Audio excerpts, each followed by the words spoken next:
നമസ്കാരം, മലയാളി വാർത്തയിലേക്ക് സ്വാഗതം. വളരെ വേദന ജനിപ്പിക്കുന്ന ഒരു വാർത്തയാണ് പുറത്തു വരുന്നത്.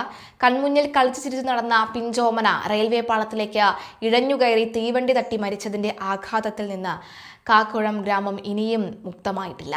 അമ്പലപ്പുഴയിലെ പുതുവൽ വിനീതിന്റെയും സൂര്യയുടെയും ഏക മകൻ ധ്രുവൻ എന്ന 1.5 വയസ്സുകാരനാണ് ചൊവ്വാഴ്ച ഇന്നലെ വൈകിട്ടോടുകൂടി ദാരുണമായ ഈ അപകടത്തിൽ കൊല്ലപ്പെട്ടത്.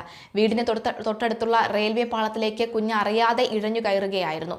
വീടും റെയിൽവേ പാളവും തമ്മിൽ 30 മീറ്റർ പോലും അകലമില്ലാത്ത തീരെ ചെറിയ ദൂരത്തിലാണെന്ന അപകടത്തിന്റെ വ്യാപ്തി കൂട്ടുന്നു. വീട്ടുമുറ്റത്ത് കളിച്ചുകൊണ്ടിരുന്ന കുഞ്ഞിനെ പെട്ടെന്ന് കാണാതാവുകയായിരുന്നു. തുടർന്ന് ബന്ധുക്കളും നാട്ടുകാരും ചേർന്ന് നടത്തിയ തെരച്ചിലിലാണ് റെയിൽവേ പാളത്തിന്റെ അരികിൽ കുഞ്ഞിന്റെ ജീവനറ്റ ശരീരം കണ്ടെത്തിയത്.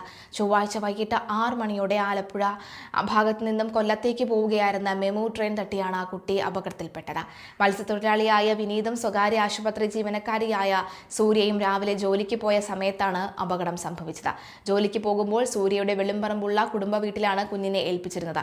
ഇവിടെ വെച്ചാണ് ദാരുണമായ സംഭവം അരങ്ങേറിയത്. ജോലി കഴിഞ്ഞ് തിരികെ എത്തിയാൽ തങ്ങളെ കെട്ടിപ്പിടിക്കാൻ ഓടിയെത്തുന്ന കുഞ്ഞുമകന്റെ ദാരുണമായ വേർപാട് വിവരമറിഞ്ഞ് അമ്മ സൂര്യ ബോധരഹിതയായി വീണു. മകന്റെ മരണവാർത്തയറിഞ്ഞ് തളർന്നു വീണ പിതാവ് വിനീതിനെ ശാരീരിക അസ്വാസ്ഥ്യങ്ങളെ തുടർന്ന് വണ്ടാനം മെഡിക്കൽ കോളേജിൽ ആശുപത്രിയിൽ പ്രവേശിപ്പിച്ചു. സ്നേഹനിധിയായ മകന് രാവിലെ ഉമ്മ നൽകി ജോലിക്ക് പോയ മാതാപിതാക്കൾക്ക് ഈ വേർപാട് ഉൾക്കൊള്ളാൻ കഴിയില്ല. മാതാപിതാക്കൾ ജോലി കഴിഞ്ഞ് വൈകിട്ട് തിരിച്ചെത്തുന്നത് കാത്ത് വാതിൽപ്പടിയിൽ നിൽക്കുന്നത് ധ്രുവിന്റെ പതിവ് കാഴ്ചയായിരുന്നു എന്ന് കണ്ണീരോടെ അയൽവാസികൾ ഓർത്തെടുക്കുന്നു.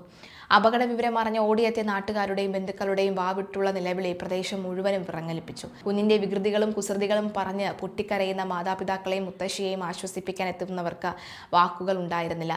റെയിൽവേ പാളത്തോട് ചേർന്ന് സ്ഥിതി ചെയ്യുന്ന വീടുകളിലെ സുരക്ഷാ ഭീഷണിയെക്കുറിച്ച് നേരത്തെയും നാട്ടുകാർ ആശങ്ക പങ്കുവച്ചിരുന്നു.